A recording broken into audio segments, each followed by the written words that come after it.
જેને વાતો કરવી હોય ઈ देवाय देवी के चरण श्री पार्श्वनाथ भगवान की, चारित्र चक्रवर्ती आचार्य शांति सागर जी महाराज की, आचार्य श्री वर्धमान सागर जी महाराज की, आचार्य श्री भरत सागर जी महाराज की, 10 लक्षण महाधर्म की, उत्तम मार्दव धर्म की। नमो ओरियंताणं, नमो सिद्धाणं, नमो आयर्याणं, नमो वज्रायाणं, नमो लोये सर्वसाहूणं।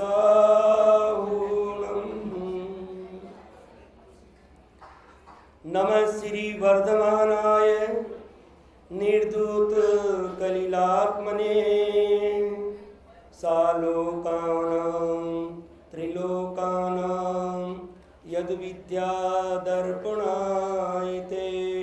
बोलिए वर्तमान शासन नायक महावीर भगवान की जय। आज उत्तम मार्दव का दिन है। मृदु भाव वही मार्दव है। जैसे कल अपन ने समझा था, उत्तम क्षमा मार्दव आर्जव भाव है, सत्य सोच संयम तप त्याग उपाय। अपन कल कहाँ तक आ गए थे? सत्य सोच संयम तप और त्याग, ये उस आत्मा के स्वभाव को प्राप्त करने के उपाय हैं।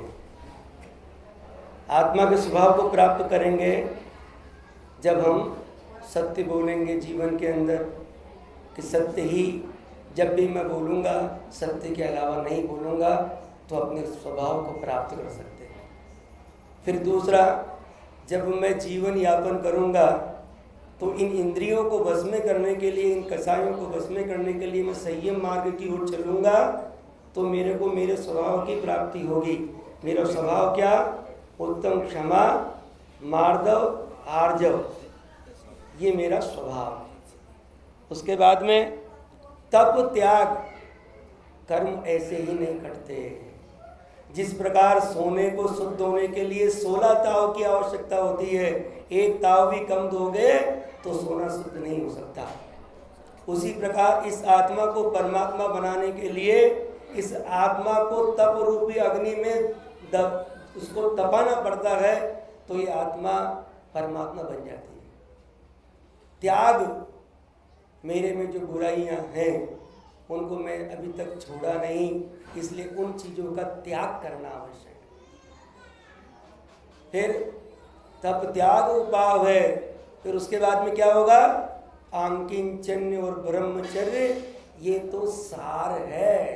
जिस प्रकार दूध होता है, दूध में घी छुपा हुआ है, लेकिन आप या बिना उसको प्रोसेस किए हुए निकाल सकते हो। तो वो दूध को दही बनाना पड़ता है, दही के बाद मथना पड़ता है, उसमें मक्खन निकलता है, मक्खन को तपा करके और फिर घी निकालते वक्त, तो घी उसका सार है। उसी प्रकार मेरे जीवन का सार क्या है? ब्रह्मचर्यति, ब्रह्म में चरना, यानी अपनी आत्मा में रमण करना, और संसार में आंकिंचन्य, मेरे अलावा और संसार में क्या है इस आत्मा के अलावा उसमें। तो सार, ये सार है, उसको प्राप्त करने का उपाय अपन ने कल देखा था। आज क्योंकि मार्दव धर्म है, तो मार्दव धर्म की बात तो करनी है, क्योंकि अपनी परिपाटी है, तो परिपाटी का निर्वाह भी करना चाहिए। उत्तम व्यापारी कौन? जो अपनी गुडविल के अनुसार काम करता है। तो 10 धर्म के 10 दिनों की गुडविल है कि हम एक एक दिन के प्रवचन में थोड़ा सा उस सब्जेक्ट पे थोड़ा बोले। तो अपन रोज पूजन पढ़ते हैं, तो आज की पूजन में क्या पढ़ा अपन ने? मान महाविश्वरूप। कैसा है ये मान? विश्वरूप है। और विष का भक्षण करने वाला क्या होता है? कहाँ जाएगा? नियम से मृत्यु को ही प्राप्त होगा। तो ये मान जो मेरा स्वभाव है विनय करना, उसके विपरीत में मान करूंगा तो क्या स्थिति बनेगी कि मान महाविश्व कर ही नीच गति जगत में, कोमल सुधा अनो। मेरा व्यवहार कैसा होना चाहिए कि कोमलता लिए हुए, कि मृदु भावो मार्दव, कोमलता, सब जीवों के प्रति मेरे अंदर जो क्षमा भाव होने चाहिए, उनके प्रति विनय भाव होना चाहिए। वो विनय भाव हमारे तिरोहित हो जाते हैं। अपन क्या लगते हैं कि आई एम, मैं हूँ। ये तो बहुत अच्छा है कि मेरे जीव का अस्तित्व अपन ने स्वीकार किया, मेरी आत्मा का अस्तित्व मैंने स्वीकार किया कि मैं हूँ। तो संसार में अपन कब से हैं? अनादिकाल से संसार में हैं और अनादिकाल तक रहेंगे। ये जीव कभी नष्ट होता नहीं। तो अपनी एग्जिस्टेंस का जो आता है मैं हूँ, ये तो बहुत अच्छी बात है, लेकिन आई एम समथिंग, उसमें बनना पड़ता है। मान लो आप सोच लीजिए मैं करोड़पति हूँ, तो अब करोड़पति जैसे व्यवहार भी करना पड़ेगा आपको। हर चीज़ में आपको आगे आगे बैठना पड़ेगा, सब दिखाना है कि मैं करोड़पति हूँ। मंदिर में दान की बोली लगेगी तो आपको दान भी देना पड़ेगा, दिखाना होता है ना आदमी को, बोली ले। तो अपनी इज्जत को मेंटेन करने के लिए वह कार्य ऊपर से करना पड़ता है। जो करना पड़ता है वो मैं नहीं हूँ, ये मेरे ऊपर से ओढ़ा हुआ एक अलग ही पदार्थ है। तो मान महाविश्व कर ही नीच गति जग में कोमल सुदानो सुख पावे प्राणी सदा। फिर क्या कहा? उत्तम मार्दव गुण मन माना, मान करन को कौन ठिकाना। ठिकाना क्या? मेरा आज तक कोई संसार में ठिकाना है क्या? कोई आपका परमानेंट एड्रेस है क्या? ये जितने भी आपके घर मकान हैं, ये सब आपके टेम्परेरी एड्रेस हैं। इसके पहले जब आप इंडिया से यहाँ आए थे तो क्या परमानेंट एड्रेस था क्या? जब आप छोड़ के जाओ तो परमानेंट एड्रेस है क्या? जब आप तिरंच गति में गए तो वहाँ पे भी मैंने मकान बनाए थे, वहाँ रहने के लिए मैंने बिल बनाया था, वहाँ रहने के लिए मैंने घोंसला बनाया था। वो मेरा परमानेंट एड्रेस था क्या? जब मैं नरक में गया, सागरों पर्यंत मैंने दुख झेले, तो क्या मेरा परमानेंट एड्रेस था? देवगति में कितने 16 स्वर्गों तक मैं खूब घूमा भगवान, खूब घूमा, अनंत बार, एक बार में नहीं अनंत बार घूमा, वो भी मेरा परमानेंट एड्रेस नहीं हुआ। और मनुष्य जन्म में कई बार तो क्या क्या नहीं बन गए मैं, लेकिन कोई मेरा परमानेंट एड्रेस नहीं हुआ। किस बात का मान करना है? इसलिए मेरा परमानेंट एड्रेस जब मैं इन कर्मों से अलग होकर के मेरे स्वाधीन रूप में आ जाऊंगा, उस स्थान को प्राप्त कर लूँगा, वही मेरा परमानेंट एड्रेस है। तो ये कहा कि तू किस बात का गुमान करता है? मान महाविष्णु। उसके बाद क्या कहा? थोड़ा जल्दी लेंगे क्योंकि मुझे मेरे सब्जेक्ट में आना है। अपना सब्जेक्ट क्या है? ध्यान। उस ध्यान पे आना है क्योंकि अपन को 10 दिन की क्लास में। उसके बाद में बशो निगोद माईते आया, दमरी रूकन भाग दिखाया। हम सब लोगों का उत्पत्ति स्थान कौन सा है? कौन सा स्थान है अपना उत्पत्ति स्थान? निगोद, नित्य निगोद और इतर निगोद। आज भी ऐसे प्राणी हैं जो निगोद से निकले ही नहीं हैं। आज भी अनंत काल हो गए लेकिन आज तक निगोद से निकले ही नहीं है। ये तो मेरा सौभाग्य था कि मैंने 10 पर्याय को प्राप्त किया और क्रमशः प्रमोशन करता करता करता आज इस मनुष्य पर्याय को प्राप्त किया है, जिस मनुष्य पर्याय से मैं, एक जंक्शन है, मैं कहीं भी जा सकता हूँ। इस मनुष्य पर्याय से मोक्ष भी हो सकता है, इस मनुष्य पर्याय से देवगति में भी जाया जा सकता है, इस मनुष्य पर्याय से नरक गति में भी जाया जा सकता है, इस मनुष्य पर्याय से तिरंच गति में भी जाया जा सकता है और इस मनुष्य पर्याय से वापस मनुष्य भी बना जा सकता है। ये वो गति है, ये अपने हाथ में है। अपने को डिसाइड करना है कि मुझे कौन सा स्थान प्रिय है। ये किसी भगवान के हाथ में नहीं है कि पद्मावती आपको दे देगी या पार्श्वनाथ भगवान आपको दे देंगे। 3 काल में देने वाले नहीं हैं। जो लेना है वो आपको स्वयं चूज करना है कि मुझे कौन से स्थान पे जाना है। तो जैसे हमारे आचार्यों ने बताया है उसके अनुसार चलेंगे तो पूरा का पूरा खुलासा तत्वार्थ सूत्र के अंदर उमा स्वामी ने कर दिया कि भैया ज़्यादा परिग्रह रखोगे तो कहाँ जाओगे, नरक में जाओगे। मायाचारी के परिणाम रखोगे तो तिरंज गति में जाओगे। लोभ के भाव रखोगे तो देव गति में जाओगे और मान के भाव रखोगे तो मनुष्य गति को पाओगे। अल्प आरंभ परिग्रह रखोगे तो मनुष्य गति को प्राप्त होगे। बहु आरंभ रखोगे तो नरक गति को प्राप्त करोगे। मायाचारी के परिणाम तिरंज गति। बिल्कुल क्लियर स्पष्ट है, कोई भगवान देने वाला नहीं है। भगवान तो कहे भैया मैंने भी किसी से प्रार्थना नहीं की थी, मैंने भी प्रयत्न किया, जब समझ गया कि ये मेरा कर्तव्य है तो मैंने भी यही किया, ये रास्ता मैंने अपनाया। यही तो मुझे शिक्षा देती है कि संसार को छोड़ करके मेरे जैसे बन जाए। कहते वो आप भजन गाते हो ना,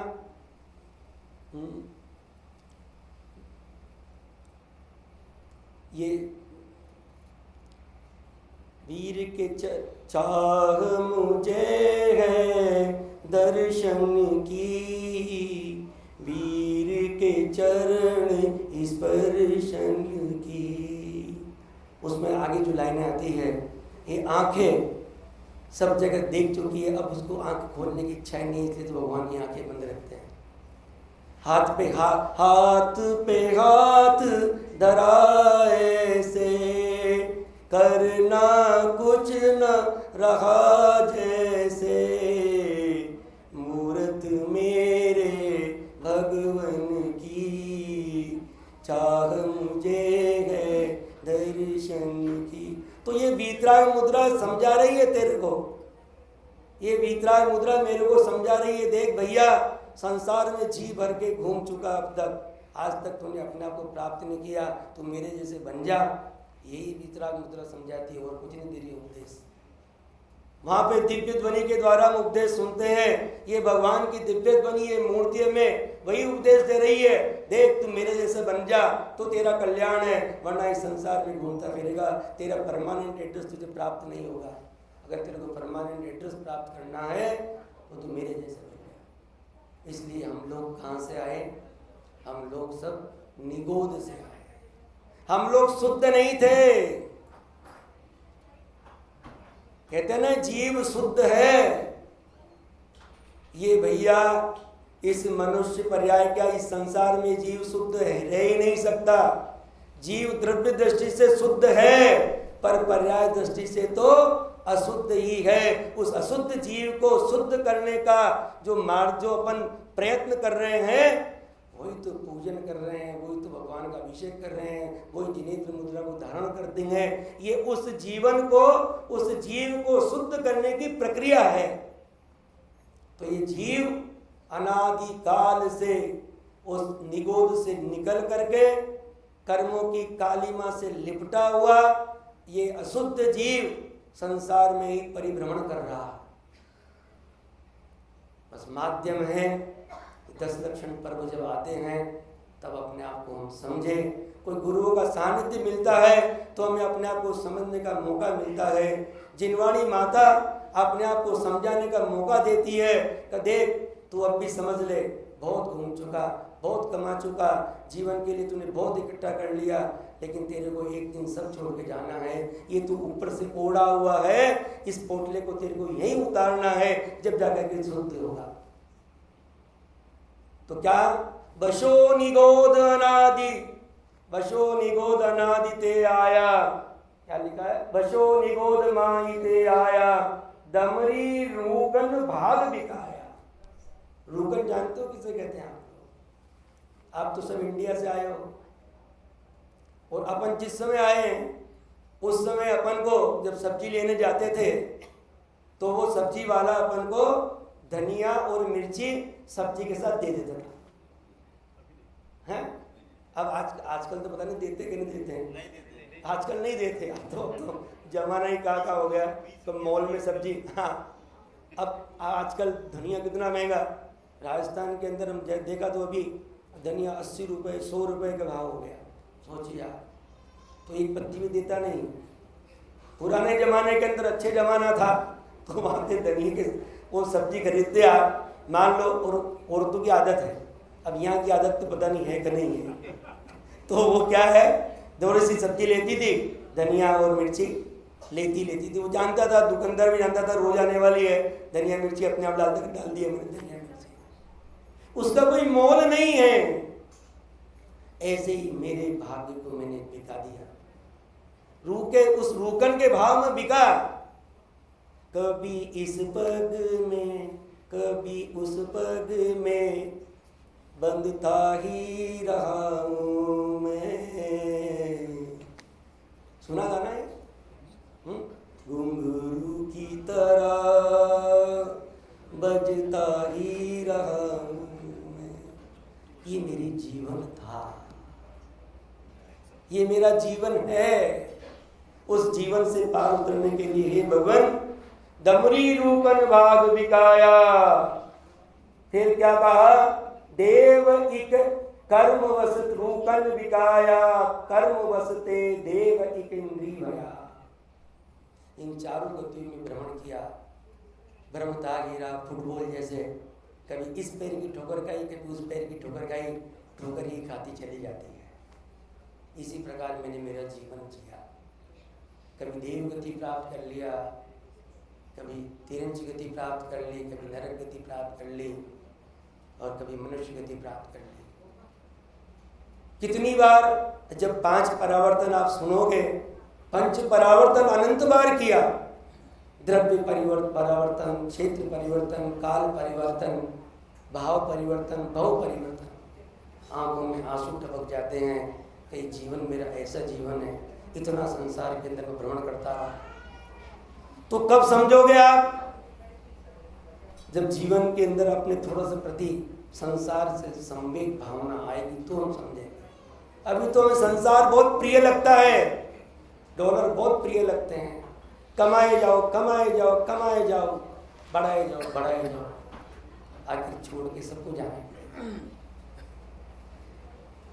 तो देव एक इंद्रिया उत्तम हुआ, चांडाल हुआ, भूप कीड़ों में गया। वो एक कहानी आपने सुनी होगी कि राजा अपनी पर्याय में था, राज पर्याय में था। एक मुनिराज के मुख से सुन लिया कि तेरी अगली पर्याय तो तेरे गटर में ही कीड़ा बनेगा। और मुनिराज, चूंकि अवधि ज्ञानी मुनिराज थे, उनके मुख से निकला हुआ वचन झूठा नहीं हो सकता। अपने बेटे को बोल देते हैं राजा जी कि बेटा तू मेरा सच्चाई कैसी है, उस निंद पर्याय में मैं जाऊंगा, ये बात तो सही है, लेकिन क्या है कि मुझे वहां से तू मार देना ताकि उस निंद पर्याय से मेरा छुटकारा मिल जाए। लेकिन आप जानते हो तिर्यंच पर्याय भी शुभ पर्याय है। संसार में मनुष्य पर्याय शुभ पर्याय है, तिर्यंच पर्याय शुभ पर्याय है, देव पर्याय शुभ पर्याय है। एक अशुभ पर्याय कौन सी है, मात्र नरक पर्याय, नरक गति अशुभ गति है। क्यों? क्योंकि नरक में आज ये जीव टिक नहीं पाता। वह निकलना तो चाहता है पर वह निकल नहीं सकता, क्योंकि वहां पर अकाल मृत्यु नहीं है। जितना तो तेरे लिखा के आया है उस आयु, वह आयु भोगनी ही पड़ती है। बाकी हर पर्याय से ये जीव देवगति में मस्त हो जाता है कि वहां सुख ही सुख है, तो वहां से निकलना नहीं चाहता, शुभ पर्याय है। और लेकिन नरक में कोई टिकना नहीं चाहता। और तिर्यंच पर्याय शुभ पर्याय आचार्यों ने इसलिए मानी है कि तिर्यंच पर्याय में भी जाकर ये जीव दुख तो बहुत सहता है, लेकिन वहां से निकलना नहीं चाहता।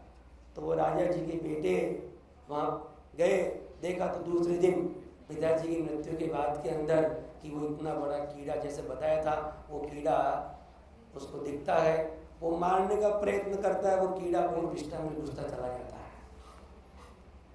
ये उत्तम हुआ चांडाल हुआ, भूप कीड़ों में गया। और उत्तम हुआ, हे मुआ, मुआ कहते हैं किस खेत की मूली है, तो मुआ मतलब ये क्या है, तेरी औकात क्या है।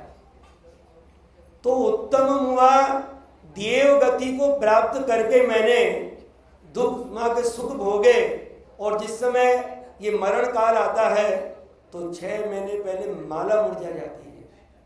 तो ये आचार्य कहते हैं कि देव गति से निकला हुआ जीव स्थावर पर्याय प्राप्त कर लेता है, नरक में नहीं आ सकता। देव गति वाला जीव कभी नरक में नहीं जा सकता, वह मनुष्य बन सकता है और तिरछ में स्थावर जीव भी बन सकता है।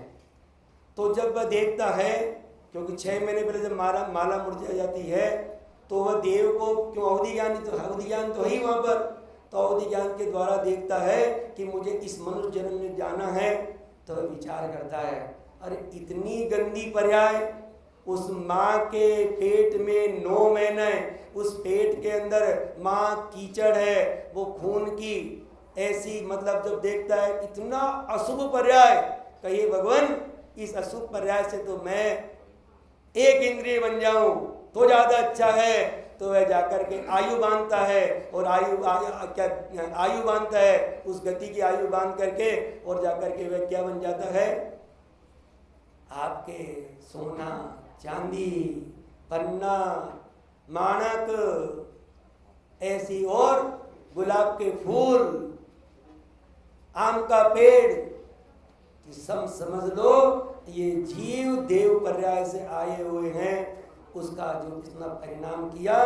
तो मान किस बात का कि ऐसा उत्तम कुल पाकर के भी वो मान कसाय के वशीभूत होकर ये जीव ऐसे नित्य पर्याय को प्राप्त कर लेता है। इसलिए भैया मान सबसे बुरी चीज है। अपने को सम्मान मिलना चाहिए, पर अपने गुण हो तो सम्मान मिले तो उसमें कोई बात नहीं है, और गुण नहीं हो और आप सम्मान की आकांक्षा करोगे क्या होगा। और बिना गुण हुए सम्मान सबसे ज्यादा पतन का कारण बन जाता है।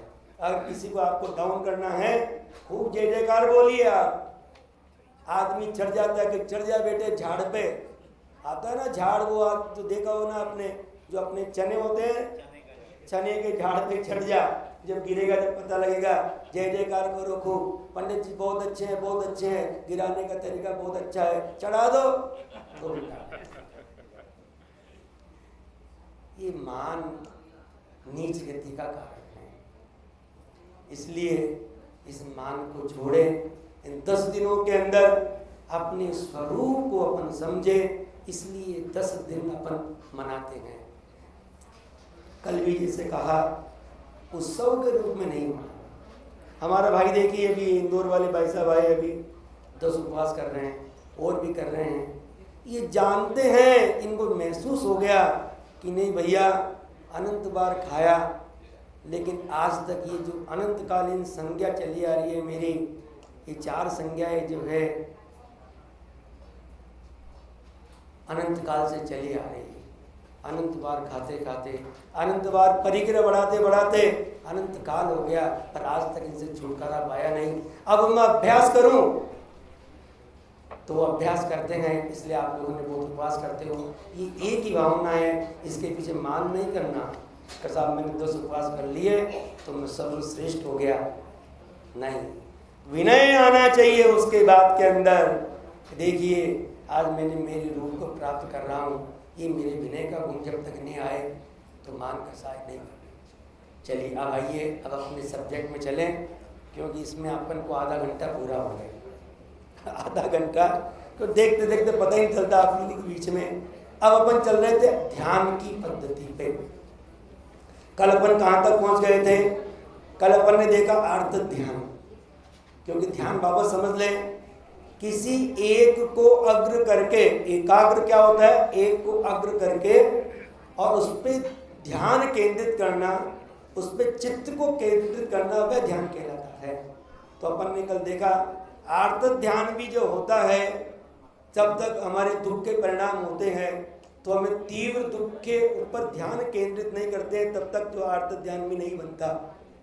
तो कल अपन गए थे इष्ट वियोग, आर्त ध्यान 4 प्रकार का, इष्ट वियोग, अनिष्ट संयोग, रोग और रोग का जो है उसका कैसे निदान करें दिन भर, और उसके बाद में निदान बंद।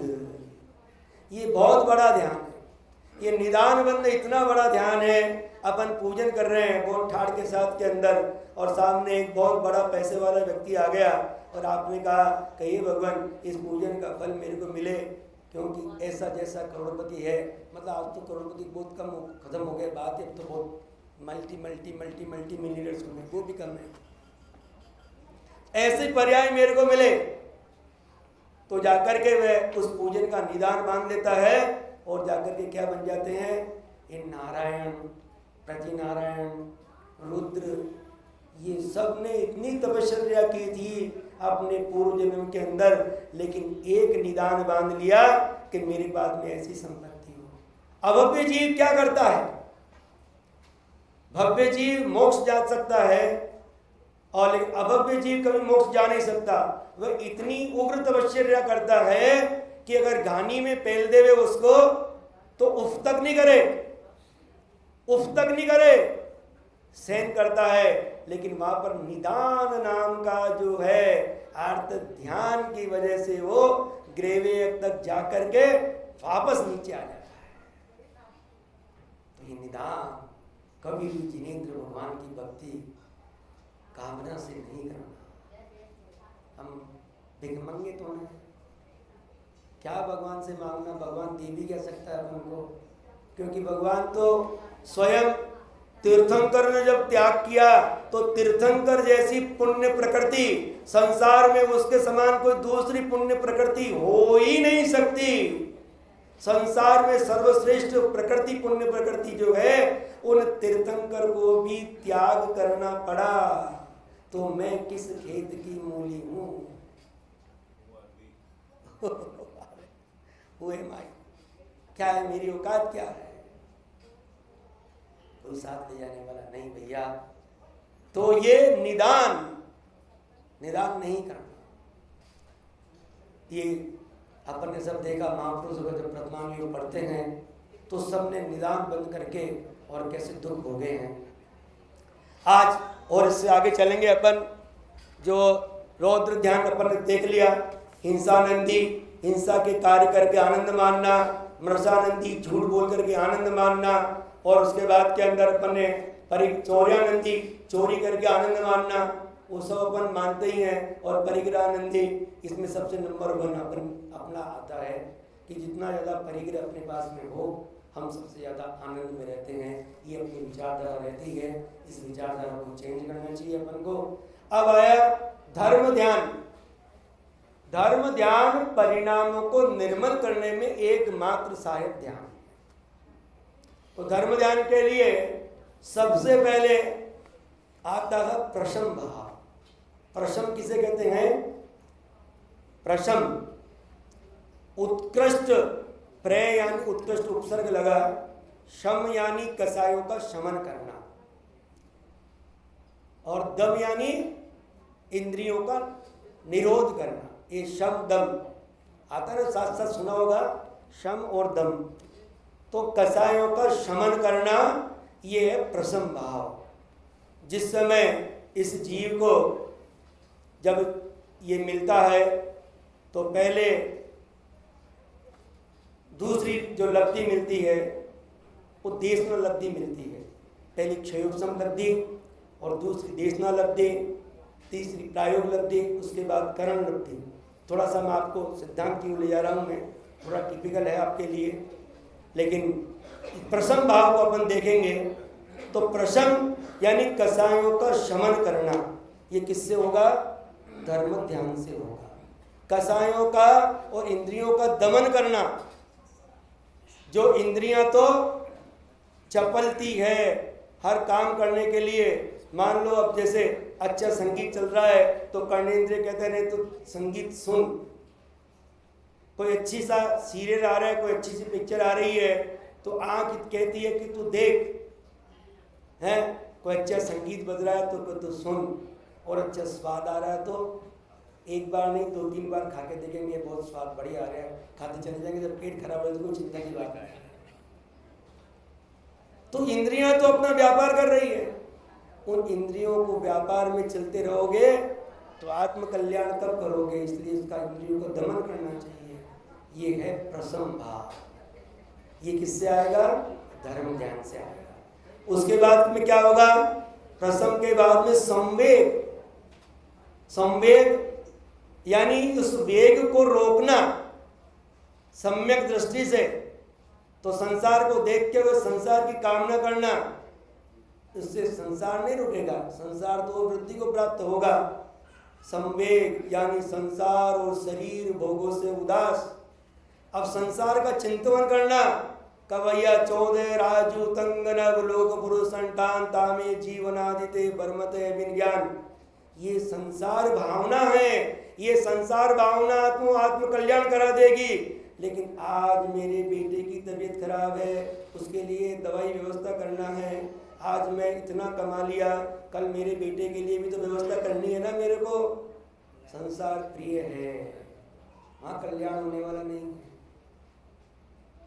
तो संसार शरीर भोगों का चिंतन करने, सूची भावना असूची भावना का चिंतन करें कि ये अरे किससे भोग भोग रहा है तू, ये तो असूचिमय ही है। जिस प्रकार कौवा जो होता है, कांक जो चोंच भरता है ना, उसी प्रकार हम लोग काम क्रीड़ा करते हैं। लेकिन ये संसार में सब दुख का कारण है। तो संवेग भावना यानी संसार शरीर और भोगों से उदासीनता। शरीर का स्वरूप समझ लो आप, भोग का स्वरूप समझ लो। भोग कभी सुख को देते ही नहीं है। जो सुख आपको मिला है, भोग भोगने के बाद में अत्यंत अत्यंत अत्यंत दुख को प्राप्त करना पड़ता है। तो इसलिए संवेग, और संवेग के बाद के अंदर बाद में आ गया अनुकंपा। ये अनुकंपा जब धर्म ध्यान का उदय होता है, प्रारंभ होता है, तो संसार के प्राणी मात्र के अंदर दया भाव पैदा होता है। अब देखिए आर्त ध्यान, रौद्र ध्यान, ये संसार में तिरंज गति का कारण, नरक गति का कारण। अब आप आगे अनुकंपा ने संसार के समस्त जीवों के प्रति ये शुभ भाव है। और शुभ भाव स्वर्ग का और मोक्ष का कारण बनता है। परंपरा से शुभ भाव मोक्ष का कारण, और डायरेक्ट से स्वर्ग आदि का कारण।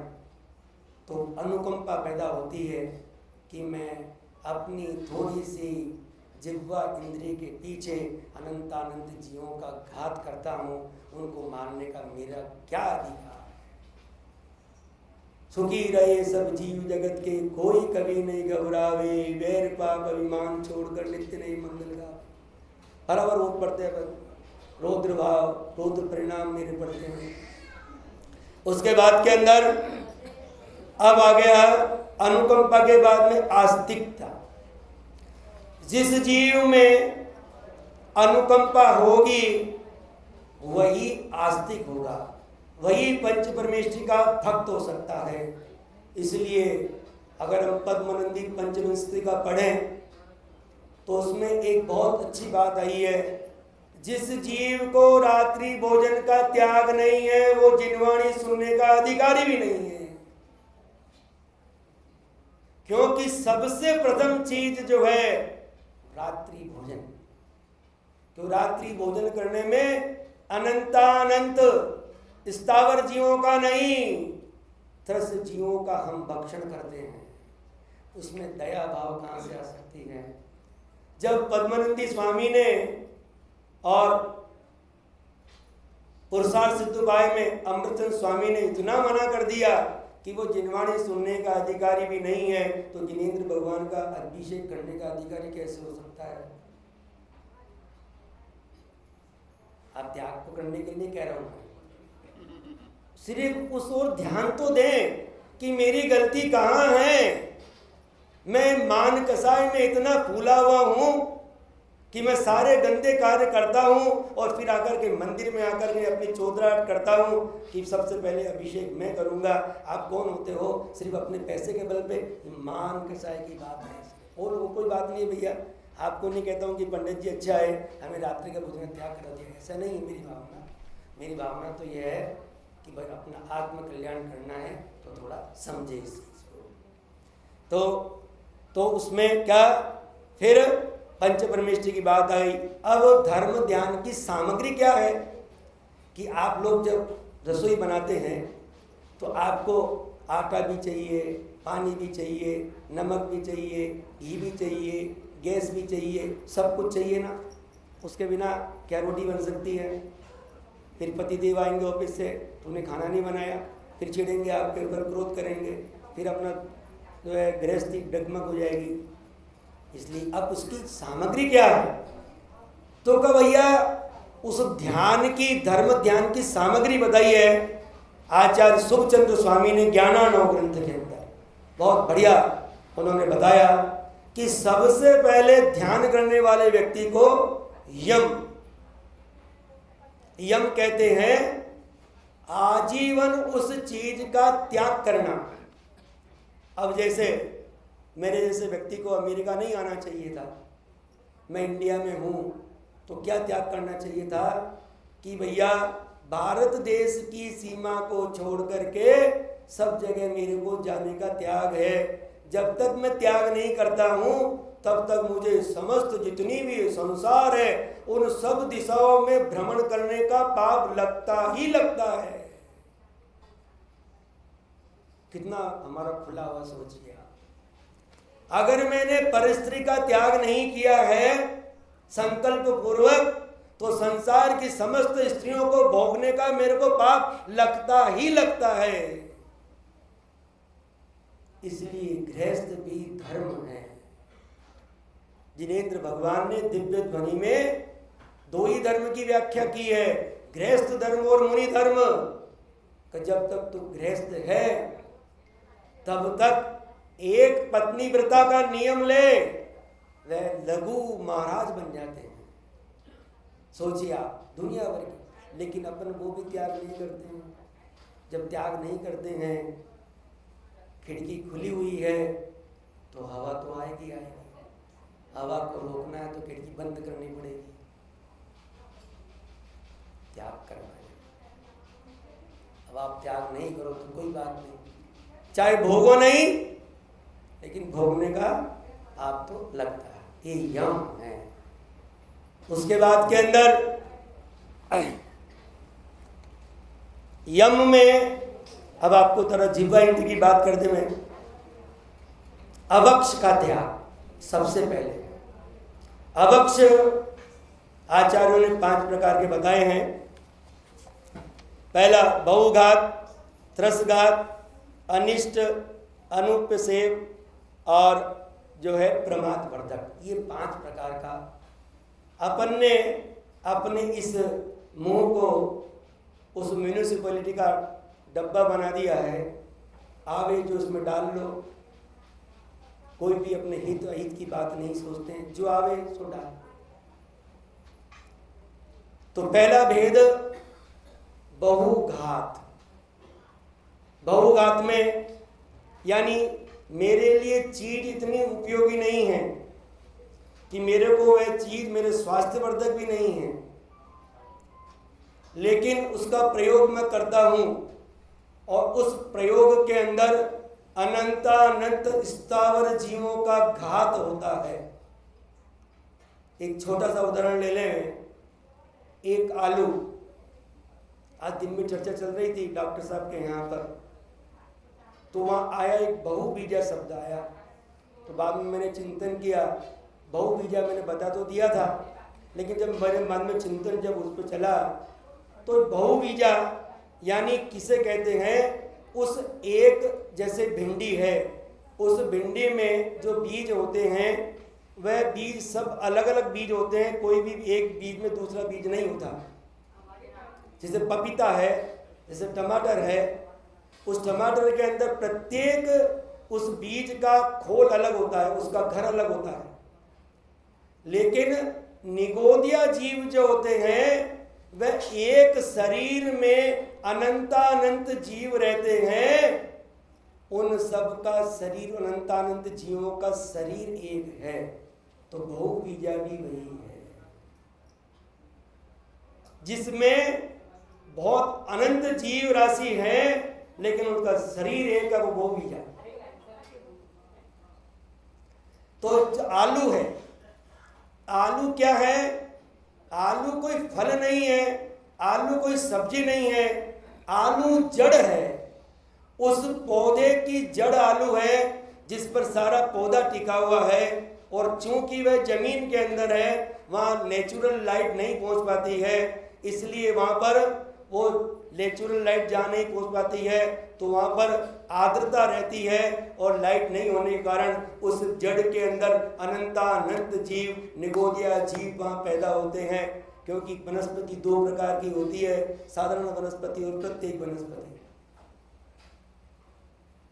तो वो आलू जो जड़ है, उस एक आलू के भक्षण से अनंतानंत जीवों का घात अपन करते हैं, ये कहलाता है बहुघात।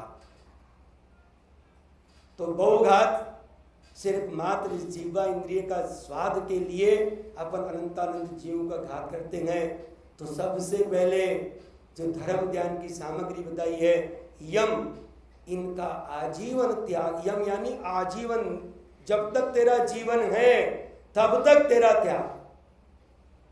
उसके बाद में आता है त्रसघात। त्रस किसे कहते हैं? त्रस की परिभाषा क्या? दो इंद्रिय से लेकर पंचेंद्रिय जीवों को त्रस कहते हैं। जिसके एक ही इंद्रिय होती है वह स्थावर जीव कहलाता है। एक इंद्रिय के एकमात्र स्पर्शन इंद्रिय होती है, यानी जो आपका पूरा शरीर है वो स्पर्शन इंद्रिय है। उस स्पर्शन इंद्रिय के माध्यम से अपन देख सकते हैं कि भैया ये गर्म है या ठंडा है, ये सब देखते हैं ना। 8 विषय है ना स्पर्शन इंद्रिय के। तो अब जिसके एक इंद्रिय और बढ़ गई, उसका प्रमोशन हो गया, अब उसके ये जिह्वा इंद्रिय और बढ़ गई, रसना इंद्रिय बढ़ गई। रसना इंद्रिय के दो कार्य, एक तो बोलना और एक स्वाद चखना, तो उसके एक इंद्रिय और बढ़ गई। अब त्रसघात में क्या आ गया? यानी जब मैंने कल भाई साहब कमलेश जी साहब थे, जब बता रहा था उनको, अनंतानंत जीवों का अपने स्थावर का घात कर दिया, लेकिन अगर एक इंद्रिय में ज्यादा है उसका घात कर दिया तो पाप ज्यादा लगता है, दुगना पाप है उसके अपेक्षा से। हम लोग सब घर में ही आदत है अचार खाते हैं। अचार का मतलब है जीवों का जिसमें आचार विचार हो, अचार, जीवों की खान आचार। जिस चीज का आचार होता है उसी जाति के अनंतानंत त्रस जीव उसमें पैदा हो जाते हैं, तो वो स्वाद बनाता है। हम लोग खाते हैं बड़ी, आप पता नहीं क्या बोलते हैं, मंगूड़ी बोलते हैं, बड़ी बोलते हैं। हाँ, बड़ी में क्या है? क्यों? जो चीज बढ़ती है, जैसे पापड़ बढ़ेगा, पापड़ को सेकोगे आप तो बढ़ता है पापड़। ऐसे हल्दी आदि बढ़ती नहीं है। आलू हमेशा बढ़ेगा, जब उसके चिप्स बनाते हो आप, उसको जब फ्राई करते हो तो बढ़ जाता है। ये क्यों?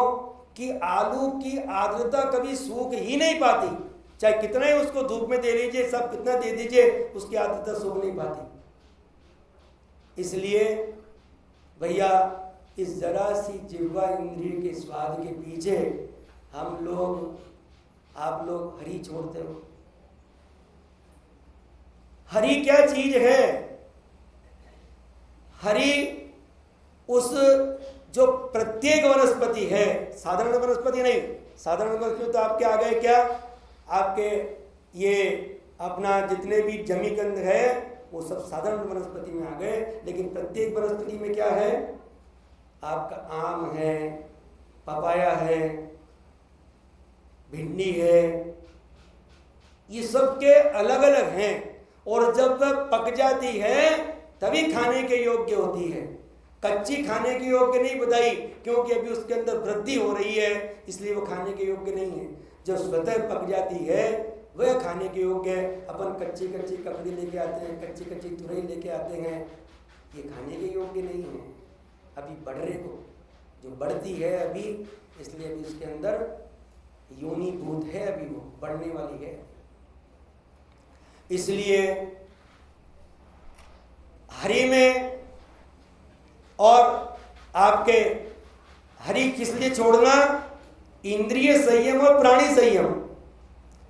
मेरे इंद्रियों का गुलाम हूं भगवान, में दमन करना है मेरे को इंद्रियों का, इसलिए मैं बराबर जो रस्सी छोड़ता हूं। आज मेरे नमक का त्याग है, आज मेरे मीठे का त्याग है, आज मेरे दही का त्याग है, आज मेरे हरि का। प्राणी संयम नहीं है, इंद्रिय संयम। मीठे का त्याग प्राणी संयम के लिए नहीं किया जाता, नमक का त्याग प्राणी संयम के लिए नहीं किया जाता, दूध का त्याग प्राणी संयम के लिए नहीं किया जाता, दही का त्याग प्राणी संयम के लिए नहीं किया जाता, तेल का त्याग प्राणी संयम के लिए नहीं किया जाता। तो इंद्रिय संयम के लिए अगर हरि छोड़े बहुत अच्छी बात है, लेकिन प्राणी संयम मान करके अगर हरि को छोड़ते हो तो रोजाना क्या हरि खाते हो तो पाप नहीं लगता। इसलिए भैया थोड़ा इसको समझे, ये धर्म ध्यान की सामग्री है। यम और उसके बाद में तीसरी आ गया अपने त्रसगात, बहुगात, त्रसगात, फिर अनुपसेव्य। अनुपसेव्य क्या?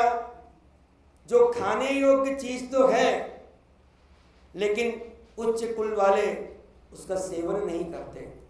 ऐसी चीजें बहुत है, अपन देखते हैं कई धर्मों के अंदर गोमूत्र है, लेकिन अपन गोमूत्र का सेवन नहीं करते क्योंकि ये भले लोगों के सेवन योग्य चीजें नहीं। आदि बहुत सारी चीजें हैं, अब आप उसमें मत जाना कि भाई औषधि के रूप में है, वो एक अलग थ्योरी है, वो आप जाना उसके अंदर, लेकिन थोड़ा सा अपना चिंतन इस बात पे है।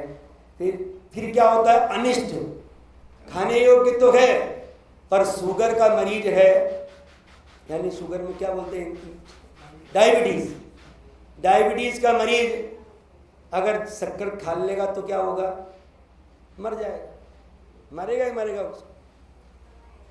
तो शक्कर खाने योग्य है, लेकिन जो जिस चीज का मरीज है, मान लो मेरे बहुत high BP, high blood pressure है, मैं रोज तला कला खाऊं और रोज नमक की मात्रा ज्यादा लूं तो मरूंगा ही मरूंगा। तो मेरे लिए नमक अनिष्ट है।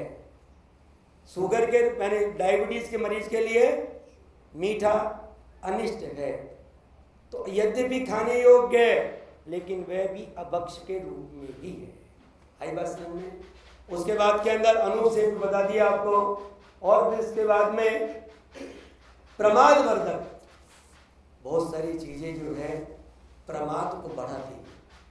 ज्यादा कभी खा के आ जाओ और फिर पूजन में मन नहीं लगता है। इसलिए कहा भैया जब पूजन सुबह सुबह होती है, जब पेट खाली होता है तो भगवान की भक्ति भी अच्छी होती है।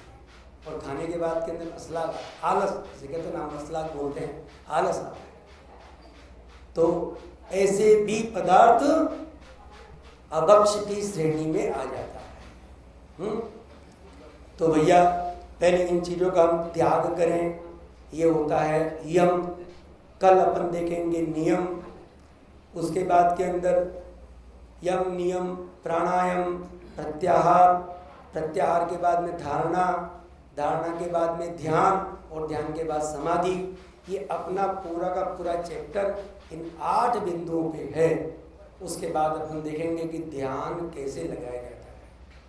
इसलिए आज इसको अपन, क्योंकि 1 घंटे का समय हो गया और थोड़ा से प्रश्न आपको पूछने हैं, जरूर पूछेगा।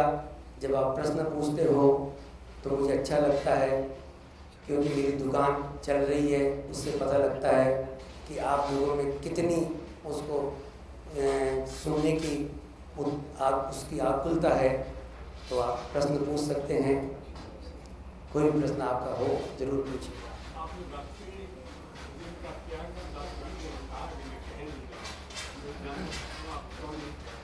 मैं इसलिए नहीं कह रहा हूँ कि अधिकांश जो व्यक्ति हैं यहाँ पर, मतलब मैं ये समझता हूँ कि रात्रि भोजन का त्याग किसी के है नहीं।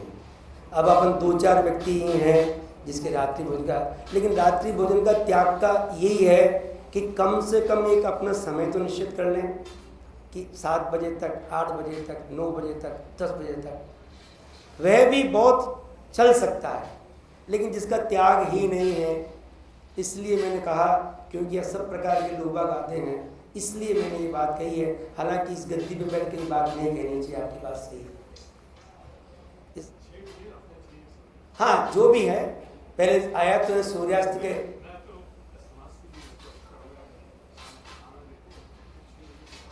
बहुत बढ़िया बात, कितना अच्छा सुझाव आया, आपने बहुत अच्छा सुझाव दिया। कम लोग समाज का खाना देते हैं और 10 लक्षण पर्व चल रहे हैं। मैं नीचे गया था अभी, जब मैं लघु शंका के लिए गया था, तो देखा था कि वहाँ पे शाम को भी चल रहा था। तो ये कहाँ तक भैया, 10 दिन के पर्व के दिनों में भी हम नहीं रह सकते हैं, तो 355 के दिन कैसे चलेगा? तो थोड़ा सा इस और कंट्रोल, इसलिए भैया माफ़ करना, मैंने इसलिए कहा कि वो बात नहीं है, क्योंकि थोड़ा बहुत आप सुनते हो, वो भी बंद कर दोगे कि रात्रि भोजन का त्याग नहीं है, और कोई बात नहीं है, ऐसा कुछ नहीं है। हाँ, आप तो बहुत अच्छे हैं ना, तो इसलिए कल्याण तो अपनी बात से ही होगा, इसलिए कहा। तो ये मेरे लिए इस गद्दी पे बैठ के ऐसे नहीं कहना चाहिए। और अणुव्रत और महाव्रत 2 प्रकार के व्रत हैं। छोटे रूप में त्याग करना, एक देश त्याग करना, वो अणुव्रत कहलाता है। और महाव्रत यानी उसका संपूर्ण रूप से त्याग करना, यानी हिंसा, झूठ, चोरी, कुशील, परिग्रह।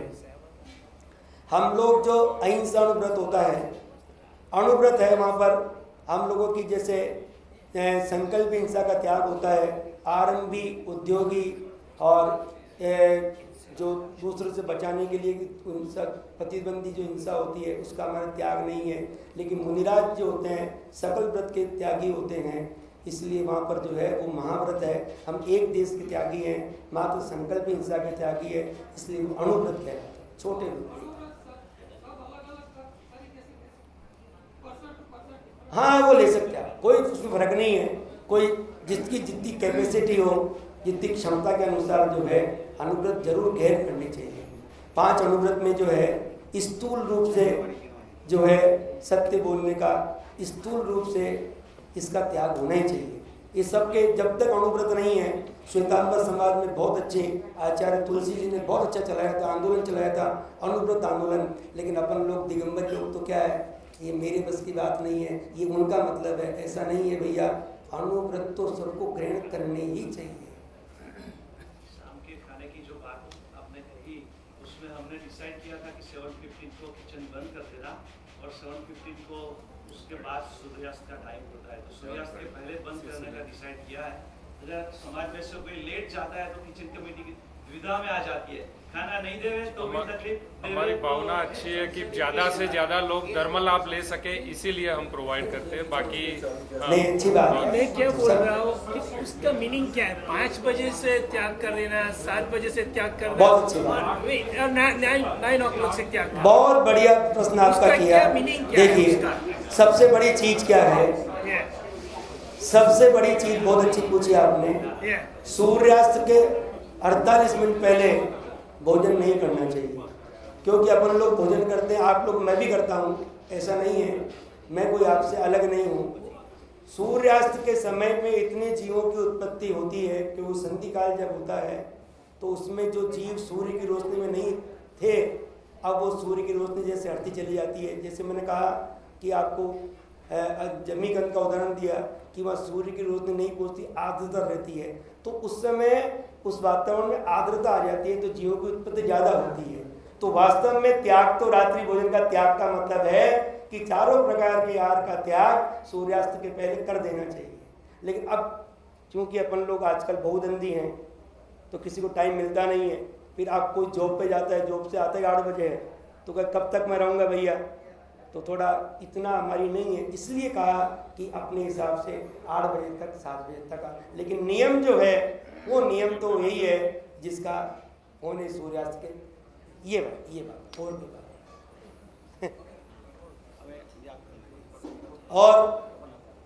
और कोई प्रश्न आपके?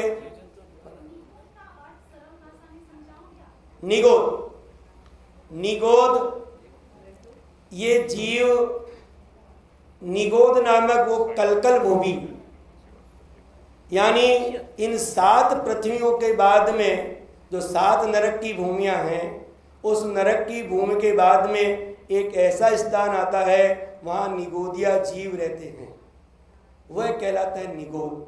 और दूसरी चीज, निगोद सारे सब जगह है, मोक्ष पे भी निगोद है, वहाँ भी निगोदिया जीव है। लेकिन जिनके तीर्थंकरों के शरीर के अंदर, अनंत के शरीर के अंदर निगोदिया जीव नहीं रहते हैं, कुछ ऐसे स्थान होते हैं जहाँ निगोदिया जीव नहीं रहते हैं, यानी नित्य जहाँ पर निवास है वह निगोद है, ऐसे जीव। और निगोद के जो अपन देखेंगे, जब छेड़ाला पढ़ते हैं तो कैसे हैं, एक श्वास में 8-10 बार जन्म्यो मर्यो भर्यो तुक बार, यानी एक श्वास के अंदर कितना श्वास होता है, उसमें ये निगोदिया जीव 18 बार जन्म लेता है, 18 बार मर जाता है। सबसे ज़्यादा जीव का दुख कौन सा है? जन्म मरण का जीव सबसे बड़ा दुख है। और देखिए कितना जीव तक पाता है, तो ये जीव कंटिन्यूस जो दुख पाता ही रहता है, इसलिए उसका नाम नित्य निगोद। इतर निगोद का मतलब क्या हुआ कि बाद में आकर के संसार में घूम चुके, क्योंकि 2000 सागर ही इस जीव को परावर्तन का मौका मिलता है। अगर उसने आत्म कल्याण नहीं किया तो वापस उसके लिए नित्य निगोद तैयार बन जाती है, वह नित्य निगोद है। तो निगोद यानी निगोद नाम की कोई गति नहीं है, गति तो 4 ही है, लेकिन जहाँ से ये जीव निकलता है वापस वहीं पहुंच जाता है, अब उसका पता नहीं, ठिकाना नहीं कब निकलेगा। इसलिए नित्य निवास जो इस जीव का वहाँ चला जाता है वो निगोद है। रात्रि भोजन त्याग का आपने बोला ना, हाँ। वो सूर्यास्त से पहले 48 मिनट्स पहले खाना चाहिए। वो अंदर जो घर है उसमें सन भी नहीं आता है, तो वो रात्रि भी होती है, तो उसमें जीव जंतु कैसे आएगा? हम लोग जीव जंतु तो देखिए, जीव जंतु नहीं, अब आप देखिए जीव जंतु की उत्पत्ति योनि क्या है? योनि जब पढ़ोगे आप तो विवृत योनि, ये 5-7 प्रकार की योनियां हैं। तो जैसे ही सूर्यास्त होता है और समय आता है तो उस जीव को पैदा होने के लिए वह योनिभूत स्थान मिल जाता है, तो जीव पैदा हो जाता है। जीव बाहर से नहीं आता कहीं से, कुछ जीव दिखते ही नहीं है। आप पानी की बात करते हो ना, पानी में वैज्ञानिकों ने कहा 36,000 कुछ जीव बताए हैं। अरे ये तो त्रस जीव हैं, स्थावर जीव को तो देख ही नहीं सकते, प्राणी जल तो स्थावर जीव की काया है। इसलिए ये नहीं देखो भैया ये जीव जो है, तो वो ये जीव की उत्पत्ति अपने आप ही वहां कारण मिल जाते हैं ना। 2 कारण मिले नहीं, जैसे पसीने के अंदर क्या होता है, उसको ऐसे ही कारण मिल जाता है कि यहाँ जीव अनंतानंद पैदा होता है। अपने जीव शरीर के अंदर अनंतानंद जीव पैदा होते हैं, जो बार बार नहाते हो ना आप लोग, तो सुबह फिर नहाए, शाम को फिर नहाए, रात को फिर नहाए, नहाना शरीर कितने जीवों का घात करते हैं। ये थोड़ा ये धर्म ध्यान है ना, तो अब धर्म ध्यान के भेद बता रहे हैं, इसलिए बात कही। और प्रश्न कोई भी? आपके बहुत अच्छे, आज दुकान अच्छी चल रही है। हाँ है 5 फल उदुम्बर, वो ये ना, देखिए उदुम्बर फल में आता है बड़, पीपल, कठुमर और पाकर, ऐसे ये 5 फल है जो पेड़ पे वृक्ष यानी वृक्ष पे फल नहीं लगते, लेकिन वो काठ को, यानी देखा होगा बड़ में, बड़ जो पीपल का पेड़ होता है, बड़ का पेड़, उसमें वो शाखा फोड़ करके आ जाता है। तो वह आपने आजकल चलती है वो मशरूम क्या है? मशरूम भी काट को फोड़ के आता है। ऐसे अंजीर के अंदर जो उसके फल जो होता है, उसके अंदर अनंतानंत त्रस जीव होते हैं। तो ये 5 फल का त्याग के लिए हमारे आचार्यों ने कहा है, इन चीज़ों का, 5 चीज़ों का। और तीसरा जो आपने दूसरी चीज़ नहीं पूछी, वो तीसरी है मध्य मांस मधु यानी 3 मकार, उस मध्य के अंदर जिस जाति के जीव रहते अनंतानंत जीव उस मध्य के अंदर पैदा होते रहते हैं। मांस में जिस चीज का मांस है उस जाति के जीव उसमें प्रत्येक समय कभी भी चाहे उसको पका लो तो भी वो जीवों की उत्पत्ति उसमें होती ही रहती है। और मधु अनंतानंत त्रस जीवों का संग्रह जिसमें होता है, ऐसा शहद ये तो अभक्ष ही है।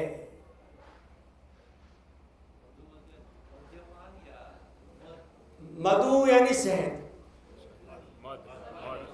हनी हनी, इसलिए इनका त्याग तो होना ही चाहिए। हम लोग जब बच्चा जब पैदा होता है तब 10 दिन के बाद में उसको मंदिर में लेके आते हैं, तो उसके जब उनको जैन बनाते हैं तो जैन बनाते में हम उसके कान के अंदर नमोकार मंत्र जब फूकते हैं, क्योंकि नमोकार मंत्र का अधिकारी कौन है? जिनके ये मांस मध्य मधु का त्याग है वही जैन हो सकता है, उसको जैन बनाते हैं। तो नमोकार मंत्र देना एक प्रक्रिया है। तो उसकी माँ को कहते हैं, हे माँ ये तेरी जिम्मेवारी है कि ये 8 वर्ष का जब तक नहीं हो जाए तब तक तेरे को इसके सौगंध को निभाना है, इसके व्रत को निभाना है। और अगर नहीं निभाती है तो तेरे को एक गांव से उजाड़ने से ज़्यादा पाप तेरे को लगेगा। इसलिए इस बच्चे को तेरे को संभालना है। और हम बड़े होकर के क्या करते हैं? खूब आनंद के साथ में शराब पीते हैं, खूब बढ़िया, खूब। आजकल तो पता नहीं आपके यहाँ तो बहुत, आप तो बहुत समझदार हो यहाँ के लोग। अमेरिका के लोग वास्तव में सही देखा कि मैं कल जब आया था तो मैं कमलेश नहीं इनके हेमंत भाई के घर गया था। तो हेमंत भाई की मिसेज से मैंने पूछा कि भाभी जी यहाँ तो आप अपनी बात भूल जाते हो, मतलब वो अपना संस्कार पालते नहीं हो।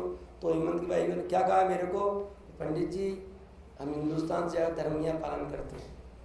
कितनी बढ़िया बात कही, मेरे को आनंद आ गया।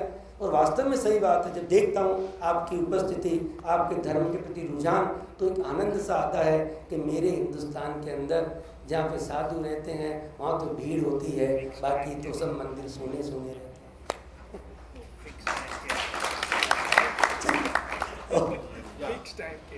चलिए और समाप्त करें। कल की तैयारी कर, कल चलेगा। ठीक है सर, थोड़ा मुझे आनंद आने लग गया, आप पूछते हो तो मुझे मजा आता है। आज का मंत्र ओम ह्रीं उत्तम मार्दव धर्मांगाय नमः। ओम ह्रीं उत्तम मार्दव धर्मांगाय नमः। ओम ह्रीं उत्तम मार्दव धर्मांगाय नमः। ओम ह्रीं उत्तम मार्दव धर्मांगाय नमः। ओम ह्रीं उत्तम मार्दव धर्मांगाय नमः। ओम ह्रीं उत्तम मार्दव धर्मांगाय नमः। ओम ह्रीं उत्तम मार्दव धर्मांगाय नमः। ओम ह्रीं उत्तम मार्दव धर्मांगाय नमः। ओम ह्रीं उत्तम मार्दव धर्मांगाय नमः। ओम ह्रीं उत्तम मार्दव धर्मांगाय नमः। ओम ह्रीं उत्तम मार्दव धर्मांगाय नमः। ओम ह्रीं उत्तम मार्दव धर्मांगाय नमः। ओम ह्रीं उत्तम मार्दव धर्मांगाय नमः। ओम ह्रीं उत्तम मार्दव धर्मांगाय नमः। ओम ह्रीं उत्तम मार्दव धर्मांगाय नमः। ओम ह्रीं उत्तम मार्दव धर्मांगाय नमः। ओम ह्रीं उत्तम मार्दव धर्मांगाय नमः। ओम ह्रीं उत्तम मार्दव धर्मांगाय नमः। ओम ह्रीं उत्तम मार्दव धर्मांगाय नमो नमः। ओम ह्रीं उत्तम मार्दव धर्मांगाय नमो नमः। सबको क्षमा, सबसे क्षमा, सबको जय हिंद।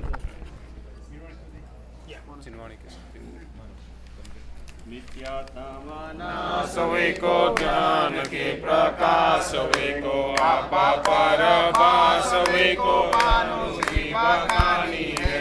चाहो द्रव्य ज्ञान वे को ईमान वे को स्वपर पिशान वे को जन्म प्रमाणी है। अनुपम बताए वे को जीव के सताए वे को कामुन सताए वे को द्रव्य उरानी है। जन्म कहाकार वे को पार के उतार वे को सुख भी नाम बजाना बोलता बच्चों અત્યારે